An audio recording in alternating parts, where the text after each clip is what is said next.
SAP के इस session में आज हम बात करेंगे अटैचमेंट लिस्ट। जी हाँ दोस्तों, अटैचमेंट लिस्ट एक बहुत इंपॉर्टेंट टॉपिक होता है एसएपी के अंदर।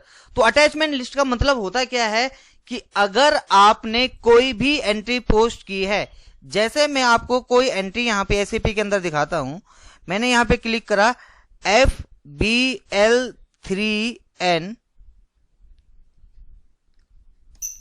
एंड यहां पे मैंने अपना कंपनी का एक नेम डाल दिया, कंपनी का कोड डाल दिया, RCS मेरी कंपनी का कोड है। अब आप देखोगे इसके अंदर जैसे ये एंट्रीज हुई है, कोई भी एंट्री आप पिक कर लो, जैसे मैंने इतनी सारी एंट्री बनाई है, शेयर कैपिटल से रिलेटेड है, कैश से रिलेटेड है। अगर मैंने किसी भी एंट्री पे डबल क्लिक करा तो इस एंट्री के अंदर जो भी काम हुआ है इसके लिए हमें एक रेफरेंस शीट की जरूरत होती है। तो रेफरेंस कैसे देते हैं वो आज हम सीखना वाले हैं एसएपी के सेशन में। तो आपका काम है शुरू से लेके लास्ट तक इस वीडियो को देखना। अगर आपने इससे पहले की वीडियोस नहीं देखी हैं तो उन सब का लिंक मैं डिस्क्रिप्शन में डाल दे रहा हूं। आपका काम है 1 बाय 1 उनको चेक करना। तो चलो एसएपी के अंदर करते हैं हम काम आज का, वो है हमारा अटैचमेंट फाइल। तो अटैचमेंट फाइल में सबसे पहला काम आपका क्या होता है, जैसे मैंने यहाँ पे कुछ रिपोर्ट्स के लिए रखा हुआ है, मैं इसको थोड़ा सा यहां से बड़ा कर देता हूं, FB03। तो मैं FB03 में आता हूं यहाँ पे, जैसे FB03 है तो FB03 में मैं यहाँ पे आ गया।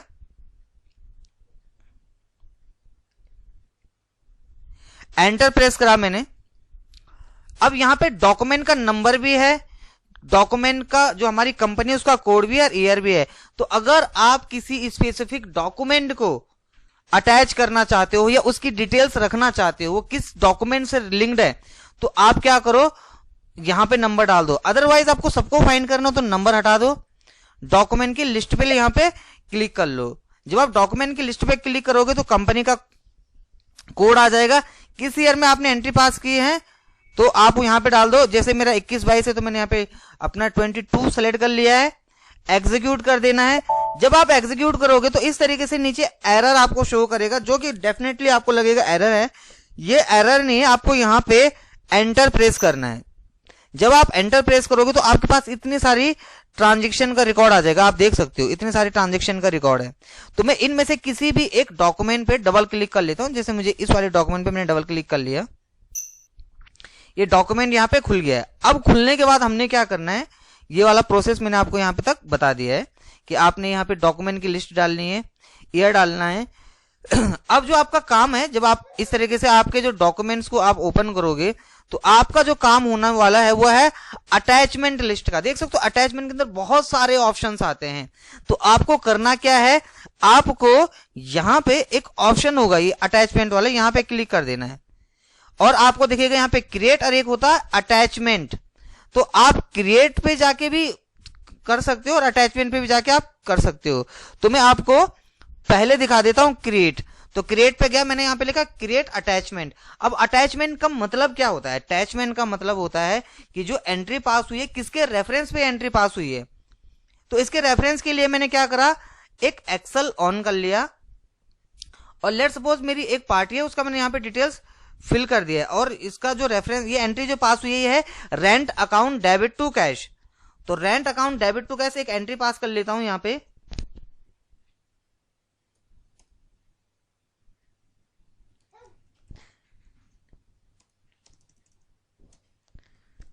Rent account debit to cash मैंने एक एंट्री पास कर ली है। अब यहां पे मैं नरेशन भी डाल देता हूं, डिटेल्स भी डाल देता हूं। जैसे यहां पे लिखा हुआ है 70,000 रुपए का रेंट पे किया गया है, तो मैंने यहां पे 70,000 रेंट पेड का अमाउंट भी फिल कर दिया है। इसको यहां से ड्रैग कर देता हूं। अब ये एक्चुअली एंट्री है किसकी, तो ये जिसकी एंट्री है, जो कंपनी है उसका यहां पे डिटेल डाल देता हूं। कंपनी का जो नेम है वो है सपोज आपका TCS, जिसके साथ मेरा एक काम चल रहा है। उसका जो डिपार्टमेंट है या उसकी जो ब्रांचेस हैं, मैंने बोला उसकी जो ब्रांच है सपोज वो है आपकी दिल्ली में ब्रांच है आपकी, और उसका जो डिपार्टमेंट है वो सपोज है हमारा, अगर हमने उससे परचेज किया तो उसके लिए सेल्स का डिपार्टमेंट हो गया। ये हमने उसको दिया है तो सेल्स के डिपार्टमेंट को हमने सारा काम दिया है। ये हमने एक कंपनी की रिकॉर्ड रख लिया। ये जो वो रिकॉर्ड है जिसके बेस पे हमने ये एक एंट्री पास कर ली, हमने ये मान के चल लिया कि 40,000 रुपए हमने डेबिट करा रेंट पेड किसको, इसको, इस कंपनी का नाम है टीसीएस। अब हमारा जो काम है वो यहाँ पे हमने नरेशन भी चाहो तो लिख सकते हो आप, हमने डिटेल्स भी लिख दी है। उस कंपनी का कुछ जीएसटी नंबर है तो वो यहाँ पे आपने डिफाइन कर सकते हो, इस तरीके से कुछ भी नंबर आप दिखा सकते हो। उसके बाद उस कंपनी का कोई फोन नंबर है वो आप यहाँ पे डिफाइन कर सकते हो, जो भी नंबर है आप यहाँ पे ऐसे डाल सकते हो। तो हमने कंपनी की डिटेल्स रख ली। अब इसके बाद मैं इसको सेव कर लेता हूं। फाइल पे गया, यहाँ पे सेव पे गया या सेव एज किसी पे भी आप क्लिक कर सकते हो। डेस्कटॉप पे क्लिक करके मैंने इस फाइल को सेव कर लिया है किसी एक पर्टिकुलर एरिया पे। तो मैंने इसका रख दिया जो ये है मेरा रेंट पेड की एंट्री टीसीएस के साथ, और देन इसको एंटर कर दिया है। अब अगर आप चाहो तो ये डेट भी डाल सकते हो, भाई ये जो रेंट पे किया है वो कौन सी डेट थी आपकी, तो मैंने डेट डाल दी। आपकी जो थी वो थी 1/2/2022 की सपोज। तो इस महीने का रेंट हमारा जा चुका है, अगले महीने का फिर हम देंगे, तो फिर ऐसे ही हम रिकॉर्ड रखते रहेंगे। तो अब हमने क्या करना है, इस फाइल को यहां से कर देना क्लोज। एसएपी में आ जाना है, अटैचमेंट पे यहां पे क्लिक कर लेता हूं। मैंने अटैचमेंट में यहां पे क्रिएट पे जाके क्रिएट अटैचमेंट लिखा हुआ, मैंने क्लिक कर दिया यहां पे। जब आप क्लिक करोगे तो आपके पास बहुत सारे ऑप्शंस खुल जाएंगे। आपका जो काम है, जैसे आप डेस्कटॉप पे गए, मेरा जो फाइल है मैं उसको दिखा देता हूं। रेंट पेड की एंट्री मैंने आर दबाया तो रेंट पेड टीसीएस यहां पे ओपन हो गया, और इस पे डबल क्लिक करके मैं इसको यहां पे लिखा हुआ अलाउ, तो मैं अलाउ कर देता हूं। यहां से ये लिखा the attachment was successfully created, मेरा जो अटैचमेंट है वो यहां पे क्रिएट हो चुका है। ये मेरी कौन सी एंट्री है, रेंट पेड की। रेंट पेड की मेरी एंट्री है, इसका जो नंबर है डॉक्यूमेंट नंबर 10004। तो अब मैं एस्केप से बाहर आ जाता हूं यहां पे /n डाल के। अब मेरा जो दूसरा काम है, मुझे क्या करना है, मान के चलो मैं किसी कंपनी में काम कर रहा हूं। अब वहां पे जो मेरे से इन्होंने रिकॉर्ड मांगा, वो मेरे से इन्होंने सारा अटैचमेंट का रिकॉर्ड मांगा। लेकिन अब मान के चलो मेरे से जो, अगर हर कंपनी के अंदर कोई ना कोई एक एम्प्लॉय होता है जो उस रिकॉर्ड को मेंटेन करता है। अब मेरा सीधा सा बोलना है कि जिस कंपनी के अंदर मैं रिकॉर्ड रख रहा था उसके अंदर कोई जो आपका मान के चलो जो हेड था वो नहीं है। लेट्स सपोज मैं किसी कंपनी में काम कर रहा हूं और उसका जो हेड है वो हेड जो है वो नहीं है, और मैं वहां पे अवेलेबल हूं। उस हेड ने सारा का सारा रिकॉर्ड रखा हुआ है, लेकिन मुझे चेक करना अब अपना डेटा। तो FB03 पे आना आपको क्या करना है, FB03 पे आप आगे एंटर करा आपने। अगर आपको डॉक्यूमेंट का नंबर याद है तो नंबर यहां पे डाल दो, नहीं है तो कोई बात नहीं, आप डॉक्यूमेंट की लिस्ट पे क्लिक कर लो। उसके बाद यहां पे आप ईयर डाल दो कि कौन से ईयर में आपने एंट्रीज पास करी है। 2022 में मैंने करी है। कंपनी का कोड, आपका ईयर, उसके बाद एग्जीक्यूट कर दो। जैसे मैंने बताया कि इस तरीके से आपके पास एक यहां पे इंडिकेट करेगा, तो आपने यहां पे कंपनी में जाके एंटर प्रेस कर देना है। अब जो हमारा जो मैंने एंट्री पास करी थी वो 004 का था, ये वाला, तो इस पर डबल क्लिक कर लेते हैं। अब मान के चलो जो मेरा बॉस है जिसने ये एंट्री पास करी थी, उसने ये एंट्री पास कर दी। अब मुझे इस महीने फिर से रेंट पेड की एंट्री पास करनी है, तो मुझे ये देखना मैंने पिछले महीने का जो था वो अमाउंट पे किया नहीं करा, या उसकी डिटेल्स मुझे देनी है कि वो कौन था। तो मैं क्या करूंगा, उसके लिए मैंने यहीं पे क्लिक करूंगा। ये देखो आप क्रिएट में देख सकते हो, यहाँ पे अटैच लिस्ट होगी, कि अटैच लिस्ट में क्लिक कर लो।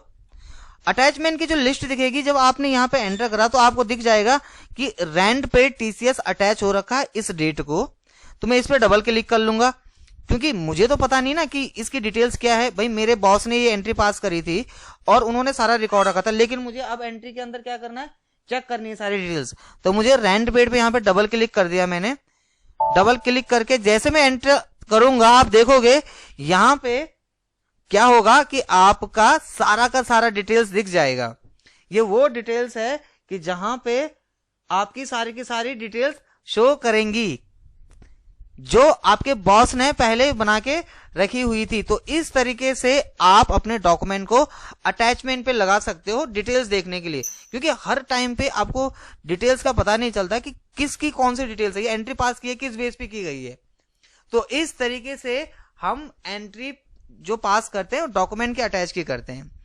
यहीं पे मैं आपको एक चीज और दिखा देता हूं, जैसे मैंने यहाँ पे 005 वाले पे डबल क्लिक कर लेता हूं, यहां पे एक बारी और क्लिक करा, क्रिएट पे गया, यहां पे लिखा हुआ अटैचमेंट के बाद लिखा है क्रिएट नोट। आप इसके लिए एक नोट भी बना सकते हो, जरूरी नहीं है कि आप अटैचमेंट लिखो, यहाँ पे क्रिएट नोट पे क्लिक कर दो और यहाँ पे लिख दो जैसे ये जो एंट्री है ये कौन सी एंट्री, पहले इसका चेक कर लेते हैं। ये भी है, ये सैलरी पेड की एंट्री है कैश के रूप में, तो मैं यहाँ पे लिख देता हूं सैलरी पेड फाइल, और salary paid file last month, ऐसा लिख देता हूं लास्ट मंथ, और यहां पे उसकी डिटेल्स डाल देता हूं।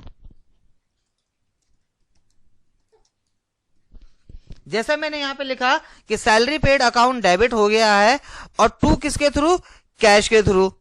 और ये कौन सी कंपनी है जहां पे हो रहा है, सपोज ये है मेरा पंजाब नेशनल बैंक में एक एंट्री पास कर रहा हूं, पीएनबी है, ये है कंपनी का नेम, यहां पे लिख देता हूं कंपनी है आपकी पंजाब नेशनल बैंक। फिर उसका और डिटेल्स क्या है, उसका जीएसटी नंबर क्या है वो आप यहाँ पे इस तरीके से मेंशन कर दो, उसका फोन नंबर क्या है वो यहाँ पे इस तरीके से आप मेंशन कर दो, और आपने इसको क्लिक करके यहाँ से सेव कर दिया। तो चाहो तो आप अटैचमेंट कर लो, जैसे मैंने बोला, चाहो तो आप नोट बना लो। अब लिखा है 005, तो यहाँ पे क्लिक करो, /n से मैं बाहर आ गया। अब मुझे फिर से जाना है FB03 में, तो मैं अगेन FB03 में आया, FB03 में एंटर प्रेस करा, डॉक्यूमेंट वैसे यहाँ पे शो कर रहा है, बट अगर आप हटा भी देते और नहीं भी शो होता है तो डॉक्यूमेंट के लिस्ट पे आप काम कर लो। डॉक्यूमेंट की लिस्ट पे जैसे ही आप काम करोगे वैसे ही आपको यहाँ पे ऑप्शन दिखेगा ईयर का, आप ईयर डाल दो यहाँ पे 2022, इसको यहाँ से एग्जीक्यूट कर दो, सेम यहाँ पे एंटर प्रेस कर दो। 005 आपका डॉक्यूमेंट था, वो ये डॉक्यूमेंट है। यहाँ पे अब आपको शो करना है कि इसकी डिटेल्स देखनी है आपको, तो इस एंट्री की डिटेल्स कहां से दिखेंगी, अटैचमेंट लिस्ट पे जाओ और यहीं पे आपको ये दिख जाएगा। तो सैलरी पेड के इस पे डबल क्लिक करा तो ये सारी डिटेल्स इसकी खुल गई, देखो salary paid account debit to cash हुआ है, ये कंपनी का नंबर है, ये सारी डिटेल्स खुल जाती है। तो कल को अगर आपको किसी कंपनी के अंदर डिटेल शो करनी है तो कैसे करोगे, वो मैंने आपको इस तरीके से यहाँ पे समझा दिया है। तो ये हमारा एक बेसिक कॉन्सेप्ट था। अगर आपको ये वीडियो पसंद आया है तो प्लीज लाइक करो, सब्सक्राइब करो, शेयर करो, कमेंट करो, और अगर चैनल पे नए हो तो सब्सक्राइब कर बेल आइकन जरूर प्रेस कर लें ताकि आपको हमारी वीडियोस की नोटिफिकेशन मिलती रहे। सारी की सारी वीडियोस का लिंक मैंने डिस्क्रिप्शन में डाल दिया है। अगर आपको कोई भी चीज पूछनी है तो डिस्क्रिप्शन में नंबर भी दिया हुआ, आप हमसे फोन करके या मैसेज में भी पूछ सकते हो। So thank you so much, keep on practice.